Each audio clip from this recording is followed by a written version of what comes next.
Welcome grade 12s. This is one of our series in our revision series, and today we're going to be looking at meiosis. The first slide, the first part of the slides that we're going to look at, I know for some of you, you might think, oh, boring. Right, what is that? That is the most important part of your studies, and that is going to be your objectives or your outlines, right? It's what do you need to know. So you just tend to jump right in there and then you go and you study, but remember you've got exam guidelines. The examiner is going to ask you certain things. So this, before every section, you should have one of these, an outline of what you need to study, all right? So you know exactly that when you're finished, you can tick it off, that you know that, that you've covered that work exactly. Okay, I'm going to start. If we have a look, let me push this button over here. Okay. Right. If we have a look at our outline, guys, and I said this is very important, all right? Some of it might seem a little bit basic for you. For example, the first one, all right, where you need to be able to know how the cell looks like, but you need to remember that when it comes, all right, to certain things, and there I've made a nice little dot, all right, when you come to certain topics, all right, they are interlinked with others. So don't always study something in a little box, as you're going to see when we look at meiosis. Meiosis is going to pop up in different sections, right, along the way. So first thing you need to do, make sure you know the nucleus. You did that in from grade 10, right, you started with the structure of the cell. The whole being, remember, meiosis is cell division, and cell division, right, occurs in the nucleus. So if you have a clear understanding of the structure of the nucleus, you already are able to, right, discern some of the processes that are going to occur. Let's go to the next point, all right. Know that chromosomes are made up of DNA. We did this right in the beginning for some of you. It all depends how you started in the syllabus.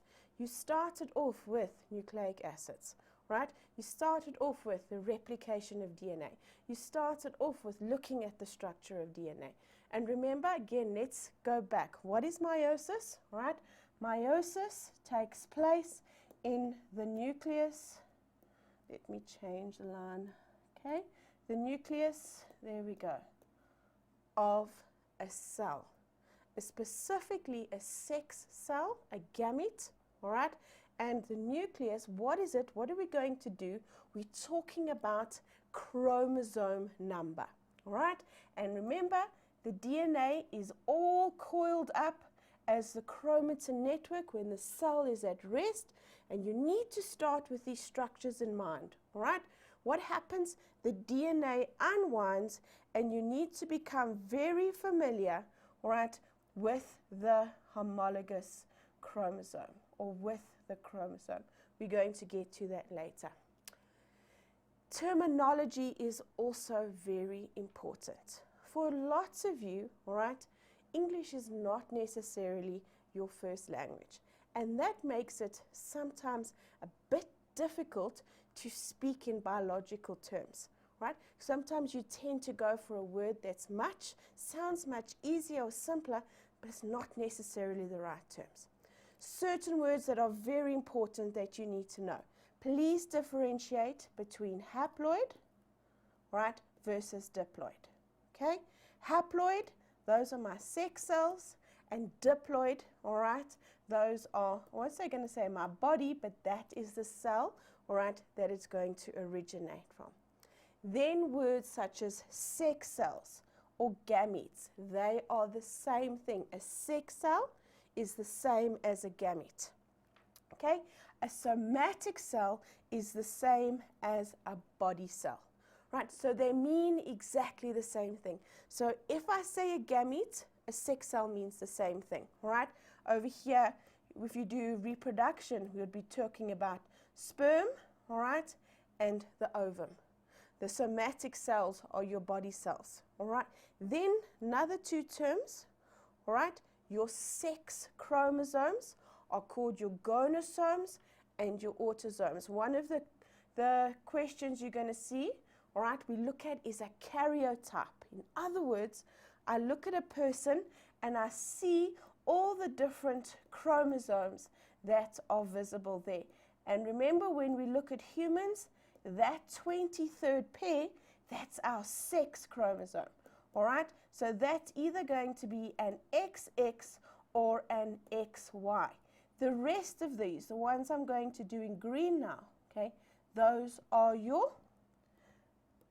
those are going to be your autosomes.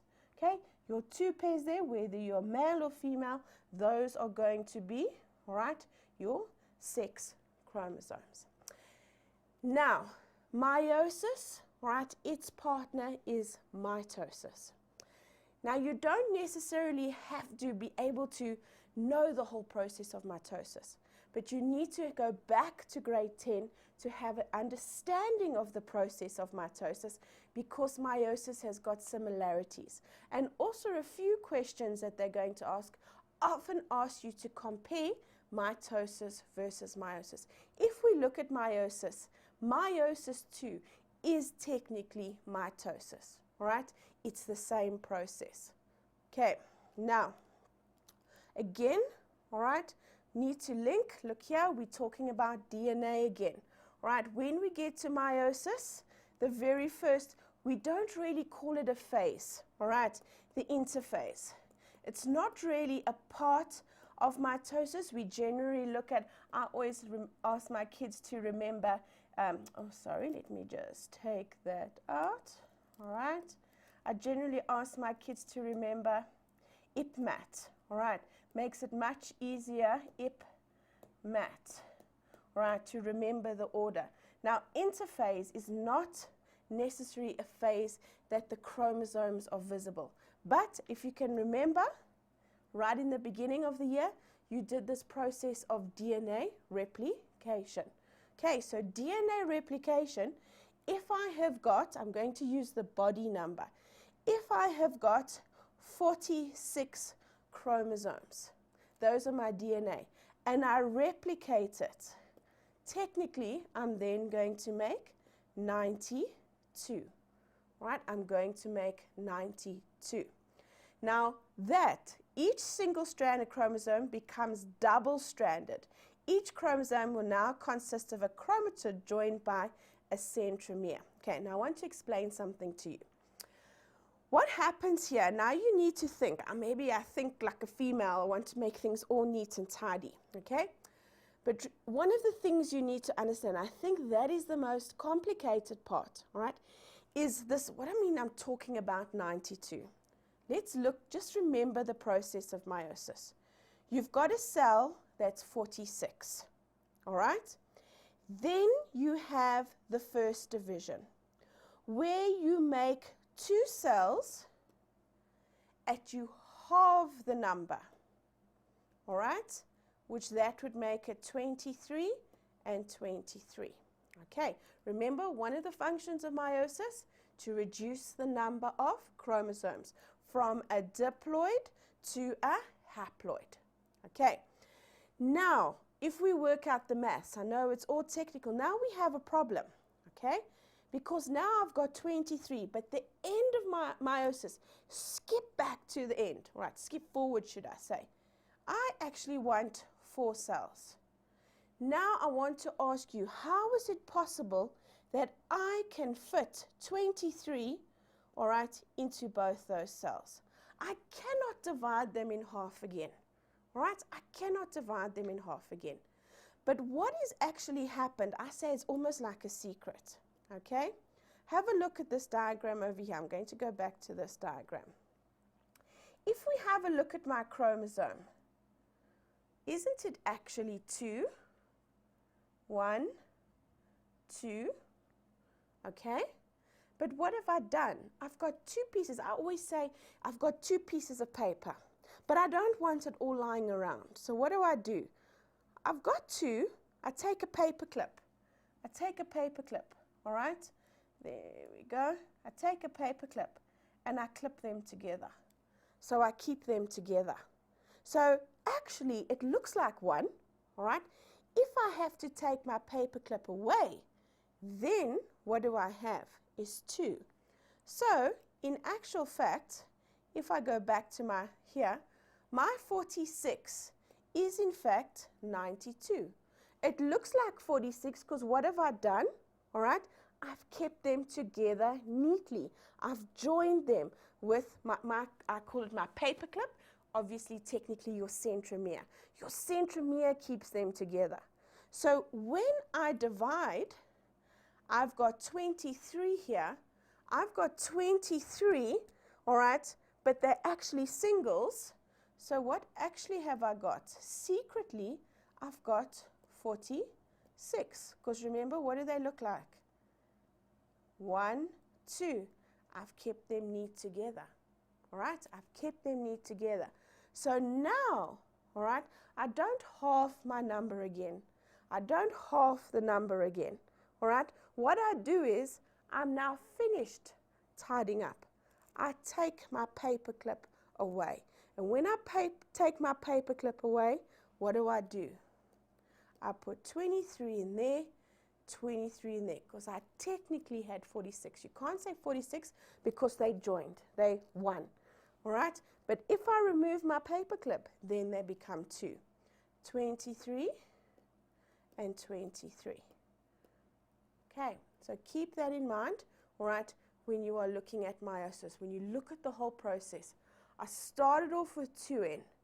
I halved my number, but then I kept my number the same because I was actually keeping 2 together, right, to try and keep it neat.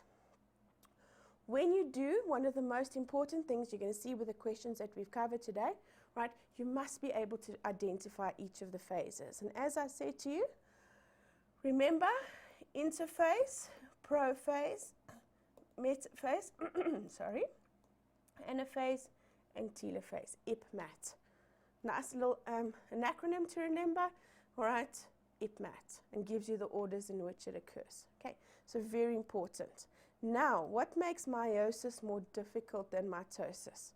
If you have a look here, there's a meiosis 1, all right, meiosis 1, 1 cell, we are 2n, and we make 2 cells in, all right?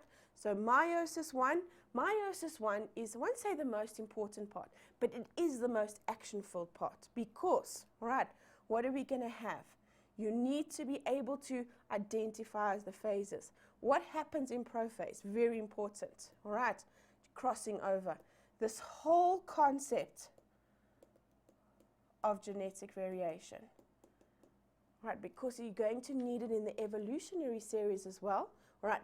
And you're going to touch on it when you look at reproduction. So it's not just an isolated section. It does have other areas in which it's going to cover. Okay, and then meiosis 2. Meiosis 2, have a picture in your head, 2 cells, all right? I start off 2 cells. My end result, I must have 4. And I don't change the ploidy again. They must stay the same. And it's the same. There we go, without the interphase, IPMAT. All right, the same order. They're going to have, each phase has got the same characteristic. You just need to be able to look at the chromosomes to know, all right, where they are going to be. Now, as I said to you before, be able to compare the processes of meiosis and mitosis. Very important, all right? Tabulate. You must tabulate the similarities and the differences. There's lots of differences and there are quite a few similarities. So when you tabulate mitosis, meiosis, okay? All right, and tabulation, a skill in tabulation. Mitosis, here, occurs in the body cells. Meiosis occurs in the sex cells. You must compare apples with apples, all right? So here, you can't say mitosis occurs in the body cells. Sorry, there we go. Let me just do that. Body cells, all right? There, the sex cells. Instead, and the next one, you say mitosis cells are identical. And then here you say crossing over occurs. No, All right, that does not have the same function as that. Cells identical, you would rather say cells not identical. Please, you must match. If you don't, you're going to lose marks. Right? You must, each point must mirror each other, the point that you want to compare. Okay, now when we have a look at meiosis, right, you need to remember that meiosis is making a sex cell. And one of the things, all right, that is most important, okay, is this genetic variation. Very, very important. Meiosis ensures, if I go back to my cells over here, these four, I'm going to change the color. There we go.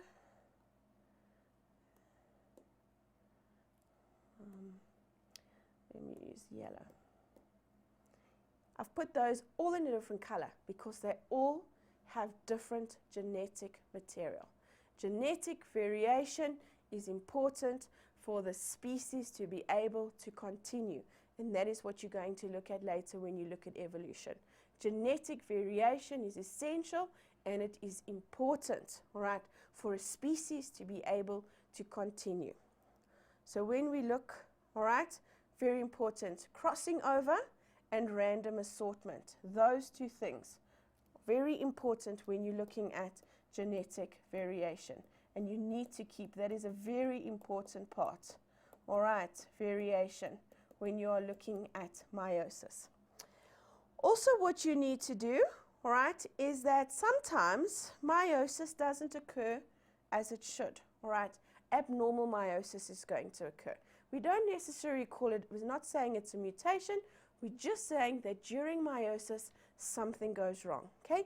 The term we're going to use there, please, as I said to you, terminology is important, is non-disjunction, all right, non-disjunction. What do we mean? When a chromosomes, one must go to one side and one must go to the other, that separation doesn't occur, all right? Both of the chromosomes go to the one side. And there we're obviously going to have, all right, the common one that you're going to look at is Down syndrome. There's also others, Turner syndrome, all right, in females. Okay, so let me go over here, down, as we said, we look at Down syndrome. Right, it's called trisomy 21, okay? And another one, please, you must just bear in mind, Turner syndrome is in females, and they only have one X, all right? And another one that they can ask you, it's not really, but you need to be aware of them, is Klinefelter's syndrome, that's in males, and they have two X's and a Y, all right? Again, trisomy here and monosomy over there. What we mean is one is missing there and one is added there. Then the last part, as I said, please, it's very important, NB, all right? You tend to learn your certain sections in little boxes. You need to be able to apply the sections to different areas of your work. As I said to you, when you looked at human reproduction, you looked at spermatogenesis, you looked at oogenesis. In other words, you looked at the formation of the gamete, gametogenesis. That is meiosis. The ovum is different genetically. The sperm, they're all different genetically, meiosis. When we start with the evolution series, you're going to talk about genetic evolution, all right, how the genetic variation, how it brings about the continuation of the species. Okay, let us start, all right, with a few questions. Now, as I said to you, all right, when you get a question, the first thing I want you to do, all right, the first thing you do is you read the instructions. Study the following diagrams representing different phases of meiosis. Okay, it's telling you already that it's meiosis. I know you probably saw it and said, oh, duh, it's meiosis. Read your instruction first. Okay, now if you have a look at the diagrams, what's the first things that you need to be able to do? The first thing that you need to be able to do, I would, all right, if possible, if you have time, look at the diagrams and start thinking to yourself, which phases are they looking at? What am I looking at? When I look at each of them, what do I see? And I should see already from the beginning that in some, the chromosomes are in homologous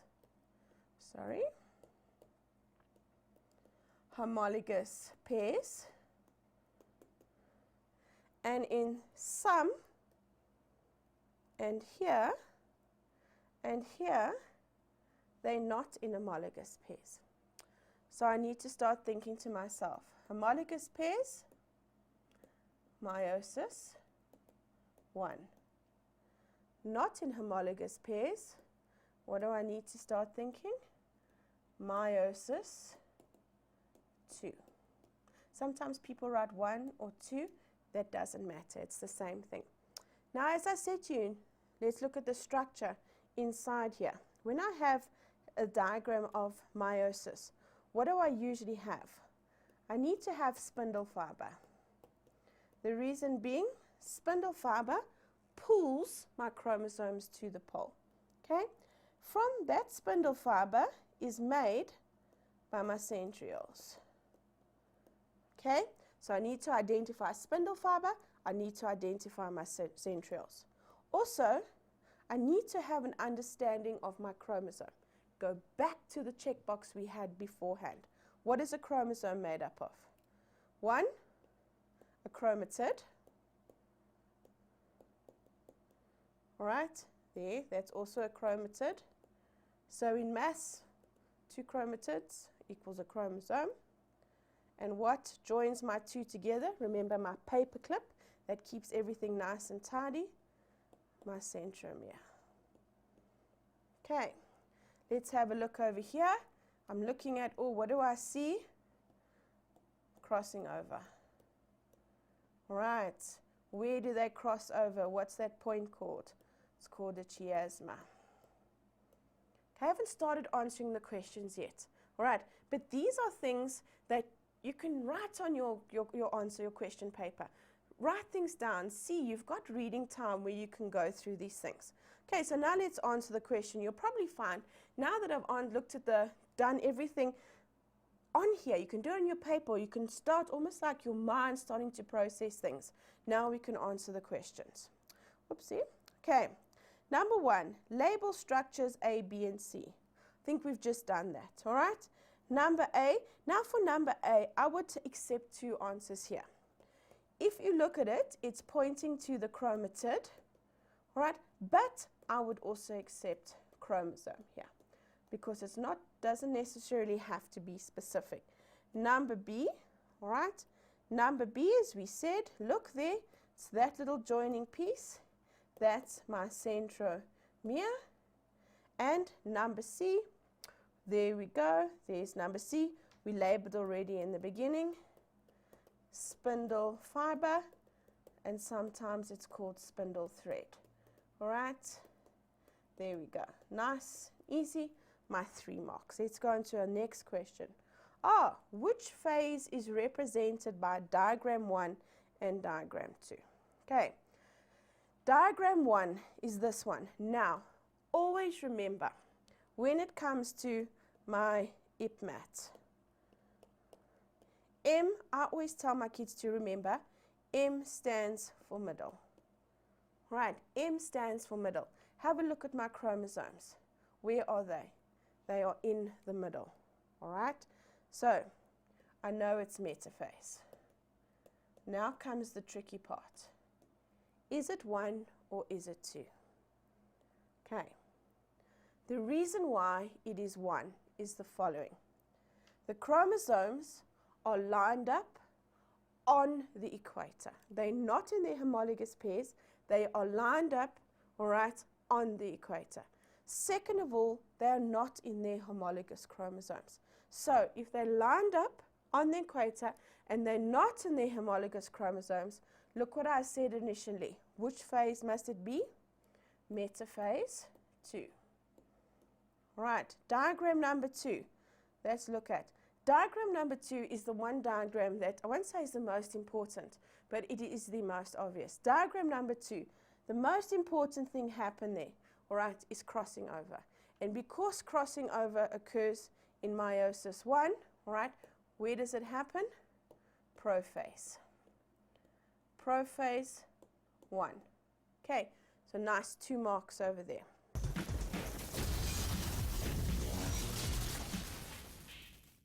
Welcome back from your break. I hope you just had a quick little wee break, and now we're going to carry on with the rest of our questions.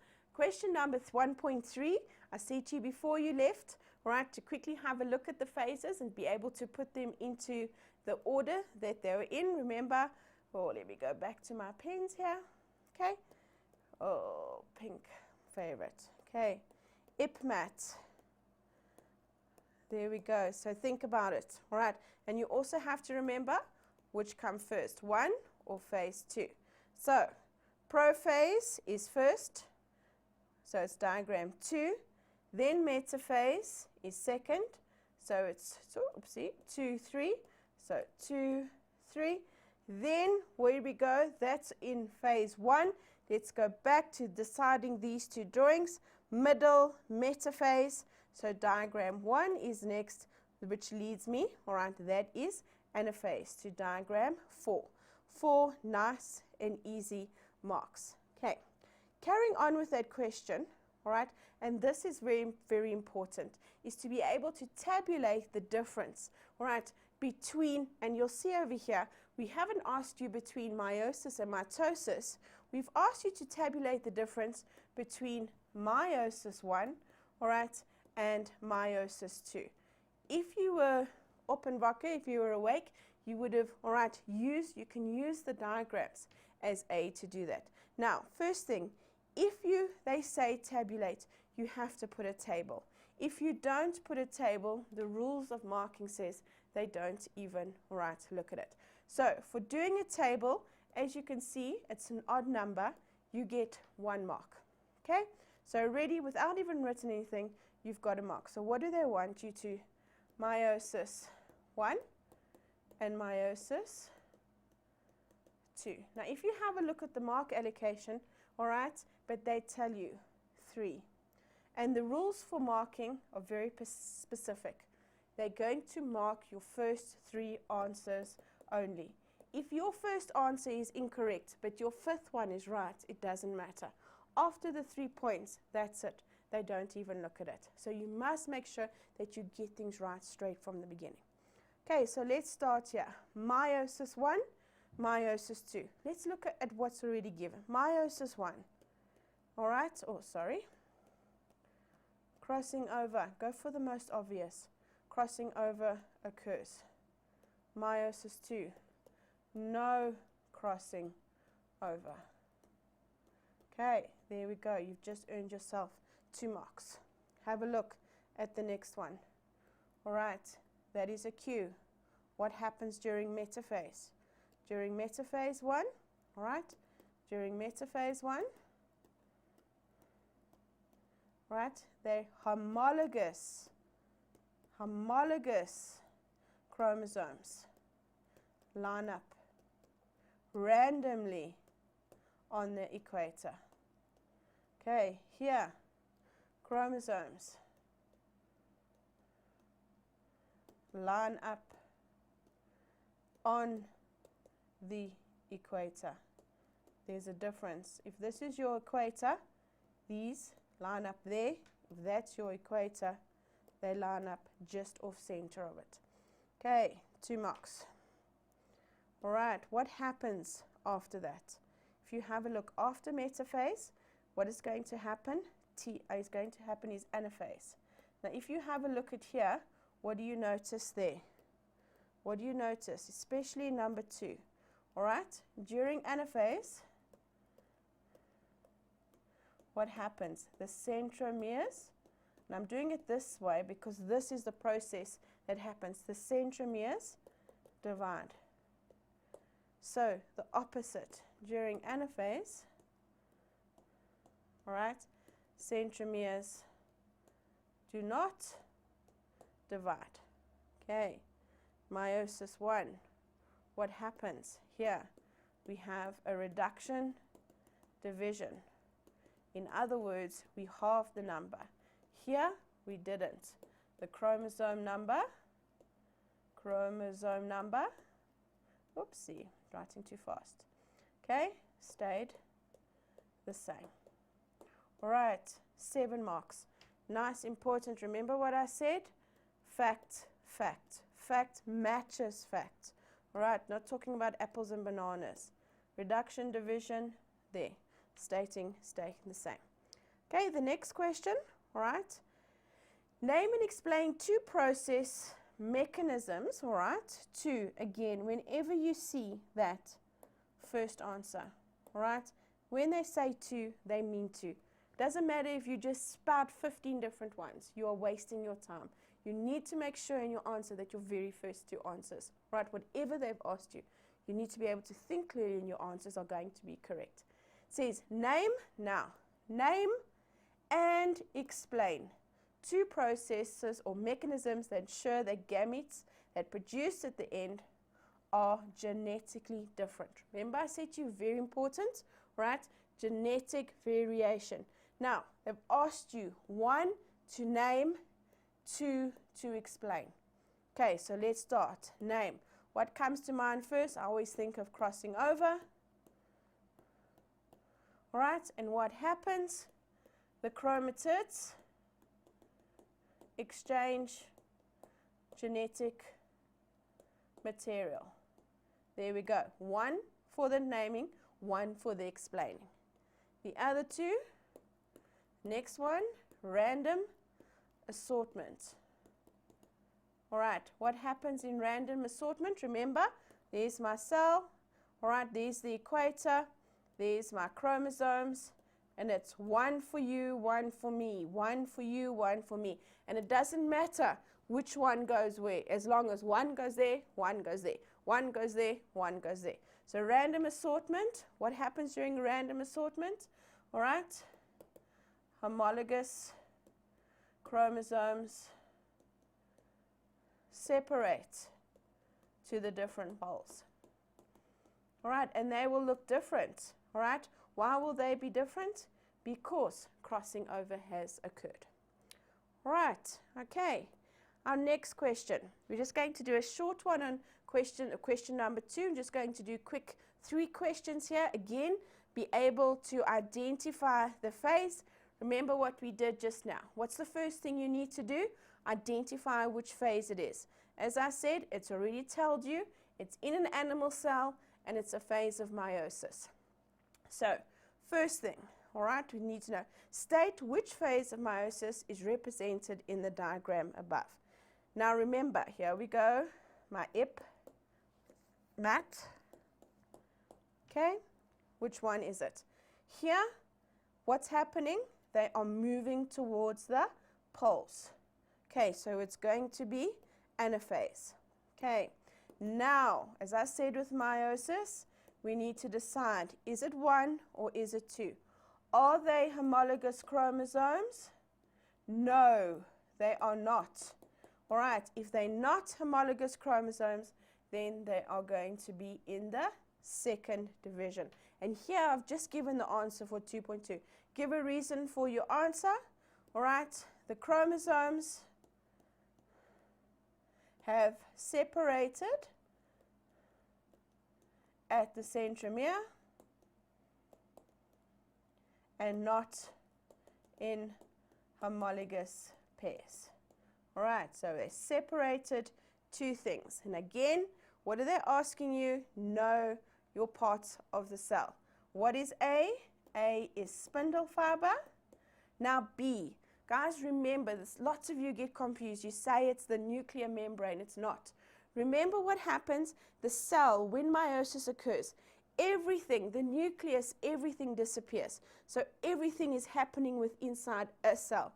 So number B is my cell membrane. Okay, let's go on to question number 3. Guys, this is a typical question that you're going to get, all right? This, remember, is called a karyotype.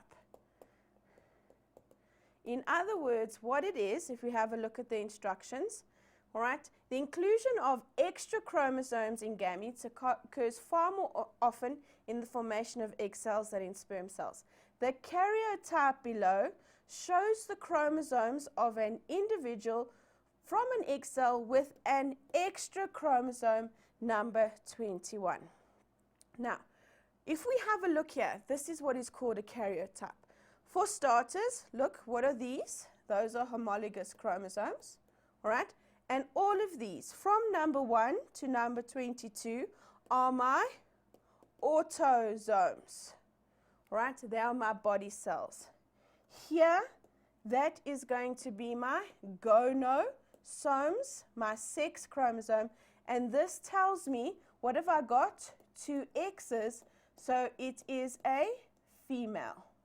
All right, if it had an X and a Y, it would have been male. And it told me that on number 21, I've got trisomy. Okay, I've got an extra 1. So now let's have a look at the questions that they can ask. What is the name for the disorder caused by the inclusion of an extra chromosome? Non-disjunction. All right, so remember, okay, trisomy just means it's 3. State one phenotype. Right, so now when we talk about phenotype, right, what are we linking with? Genetics. Right, so when I talk about a phenotype, I'm looking at something that is visible, that you can see.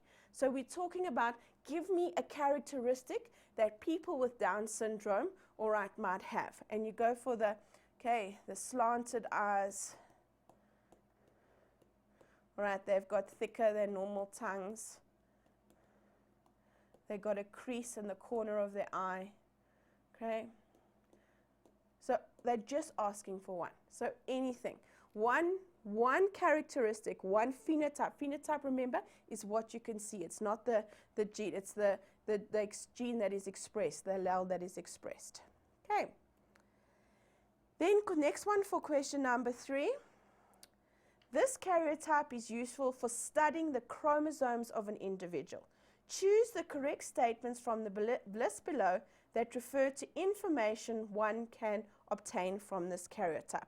If I go back a slide, remember what I said to you. I look at this, what does it give me? It can tell me if there are any genetic disorders. It tells me if it's male or female. It also can tell me, if I count, if it's human, might be something else. All right, so if we have a look here, the chromosome number of this person, does it tell you? Yes, it does. So number 1. The sex of the individual, there we go. Remember, we said it was female. Oopsie. Okay, we said it was female.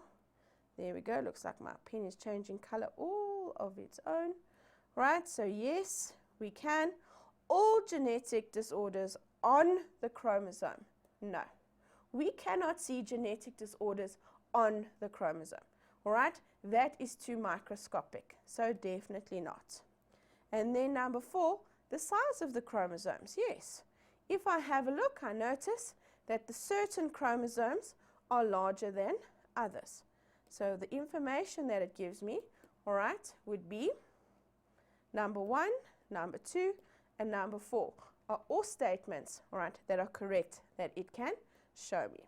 Well, I think it's time for another little wee break. We'll see you just after this.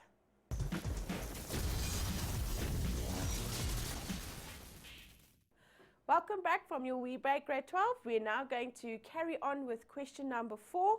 I hope you had a bit of a rest and shook off all that laziness, and we're now ready to start. Question number 4.1. This is quite a challenging question. It's a bit different than the normal ones, but again, same concept is going to apply. If we have a look, as you can see, the phase now is not quite as easy to discern as it was in the previous ones. But again, it tells you that it's the chromosomes, right? We know that it's a process of meiosis. If we look carefully, all right, as I said, look carefully, if you have a look, you should notice that it looks like they are being pulled to the poles. So we're going to say, already in your mind, you should be thinking anaphase. Now, what is the next question? Is it 1 or is it 2? If you have a look at some of these chromosomes, all right, they look like that. So they are, all right, they are going to still be homologous chromosomes. So if they're still homologous chromosomes, all right, sorry, we know they are going to be in the first phase. So name the phase of meiosis shown in the drawing. Sorry. Okay, anaphase 1. Okay, give evidence for your diagram. When they say give evidence, they mean use this evidence. Don't just say what you think. What do you see happening here? Chromosomes, and I would use the word homologous. Homologous chromosomes, all right, are being pulled to the pole. Okay, now, question number 2. What is the haploid chromosome number, all right, of this species? Now have a look. This is the beginning cell. In other words, that's the first phase. In the first phase, they are diploid. So let's count. 1, 2, 3, 4, 5, 6, 7, 8, 9, 10, 11, 12, 13, 14, 15, 16. So 2n is 16. What is n? The haploid number is half. So what is half? All right, half is going to be, what is the haploid chromosome number? There we go. Have a look. Half of 16 is 8. Okay, now this is a tricky question, the next one. It says here, at the time shown in the diagram, this cell contained 8 picograms of DNA. All right, now it doesn't matter. It doesn't matter if you don't know what picograms are, all right? Because that's the trick to the question. You become so involved in thinking what picograms are, you don't try to see a bit of the trick behind it. Okay, so when it was 16, all right, chromosomes, there was 8 picograms of DNA. So in other words, all right, half. Okay, so when it was 16, how much DNA would be present in each gamete produced from this cell? Okay, so now we've got 6. All right, so what happens over here? Okay, if we have a look here, what happens to our cell? 16. All right, what happens now? We have 8. So if we've got 2 cells, how many will we have? Half. So we got 4 picograms. But they asked us what would be present in each gamete. So we're not finished yet. Although my 8 stays the same, 8, 8, 8, 8, my DNA doesn't. So now from 4, remember it was 4 here, it needs to halve again. So what's half of 4? Oopsie, 2. Okay, tricky question. All right, tricky question. Luckily, only work with 1 mark. But don't spend too much time, all right? If you don't understand a question and it's only worth 1 mark, don't spend too much time on it. Highlight it, go on to the next question and come back. Because you might spend too much time on a question worth 1 mark when you could have spent more time on a question that's worth more of that. Okay, question number 4. Had the chromosomes by the stage shown in this diagram undergone crossing over? What did we say? It was anaphase. Let's go again. Mat. All right, so anaphase is here. Where does crossing over occur? Prophase. So had crossing over occurred? Yes. All right, remember your phases. Now, in gamete production, what is the advantage of changing diploid cells into haploid cells? Right? What do you want? In gamete production, what is the advantage? The advantage is that gametes, all right, have half just going to write there half the chromosome number, okay, because that's what happened from diploid to haploid. You're halving it. And why? Because gametes are the only ones that can fuse with another gamete. So what are you actually doing? All right, you are controlling the chromosome number. All right, we saw just now when we did the trisomy. All right, what happens if there was just one extra chromosome? It causes quite a few abnormalities. Okay, so imagine if we didn't have meiosis. So imagine if we had the cell that had all these double amounts of chromosomes. It would just be an absolute mess. So what does it do? All right, because gametes are they're half of a whole, right? They're the ones that confuse. So in undergoing meiosis, they control the chromosome number. That ensures that we have normality, if I can use that. Okay, now, carrying on with question 4.6. This, as I said, this is a bit of a tricky question, right? But if you break down the question very simply, right, don't try to see too much into the question, and the diagrams are very simple, but as I said, reading the question is very important. If we have a look here, it says one of the chromosomes, oopsie, let's get here, pairs in this cell underwent crossing over, okay? Very important, crossing over, as shown in the diagram below. So here, as you can see, this is showing crossing over. Draw these homologous chromosomes as they will appear in the gametes. Now remember, when we refer to gametes, gametes are the end products of meiosis. So when we talk to in the cells, what do we want? We want 4. There must be 4 cells. Okay? Now it says use a simple hand-drawn circles to represent cells. So now what I'm going to do first, before I do that, okay, have a look here. Here are 2 chromosomes. Now I'm going to just draw them. I'm going to draw them like that. Okay? Here you've got 2. This is the pink one, all right? The pink one is going, the pink one is going to be the white one. Okay, so what happens in crossing over? Here, this is my white chromosome. What happened in the crossing over? They exchanged a little bit of genetic material. Okay, the green one, that's my black one.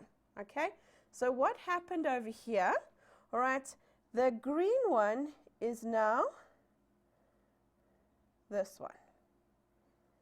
Okay, but what happened in crossing over? They exchanged. So some of the green went to the pink, and some of the pink, pink, some of my pink now went to my green. Okay, that is what you look at. Obviously, you're going to use white and you're going to use black. Now, that is what they looked at after crossing over occurred. Now what they want you to do is to show how these, all right, how those 1, 2, 3, 4, okay, 4 cells. Now what happens? What happens during meiosis 2? Remember, when I've got 2 chromosomes like that, the chromatids, what's holding them together? A centromere. Let me do my centromere. And my centromere is my paper clip. Remember, it's just keeping them all nice and neat. Now what we're going to do is we're going to take the paper clip away. So we take the paper clip away and we separate. So what is that? Okay, so what do we have over here? Let's go to pink.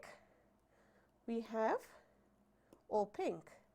Because remember, my paper clip is gone, right? It was holding them together. Once my paper clip is gone, that's 1. What's the next one? Okay, pink. So I had pink and green. Oopsie daisy, green. There we go. All right, that's my first one. Let's go back to this one. We go to my pink again. What does it look like? Remember, my paper clip falls away. What does that one look like?